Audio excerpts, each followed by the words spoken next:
ঝগড়া তো হবেই। দাম্পত্য জীবনের মজাটাই তো এখানে। কখনো ঝগড়া, কখনো আনন্দ, একটু বৃষ্টি, একটু রোদ, একটু হাসি, একটু কান্না, ভালো লাগা ভালোবাসা শেয়ার করে নেয়া, মিলেমিশে একাকার হয়ে যাওয়া, ঠিক কিনা? তো আল্লাহর হাবিব সাল্লাল্লাহু আলাইহি ইসলামের সাথে আম্মা জান আয়েশার ঝগড়া হতো।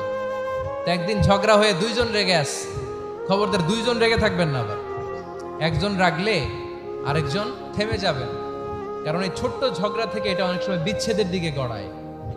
আমার প্রিয় ফরিদপুরবাসী, ভাবি রেগে গেলে আপনি রাইগেন না, ওই দিন আপনি একটু ঠান্ডা থাকেন। আবার আপনি রেগে গেলে, আমার মাইকের আওয়াজ যদি ভাবিরা শুনেন, আপনারা রেগে যায় না, একটু ঠান্ডা থাকবেন। দুইজনে রেগে গেলে তো তৃতীয় বিশ্বযুদ্ধ শুরু হবে, তাই না? একজন রেগে গেলে আরেকজন ঠান্ডা, কারণ এই সামান্য ঝগড়া থেকে ইগোর কারণে এটা বিচ্ছেদ আর ডিভোর্স পর্যন্ত গড়ায়। আর শয়তান এখানে উস্কানি দেয়, কারণ ইমানদারদের ফ্যামিলি ভাঙতে পারলে শয়তান সবচেয়ে বড় খুশি হয়। আর ইমানদারদের ফ্যামিলি টিকে থাকলে খুশি হয়ে যায় কে?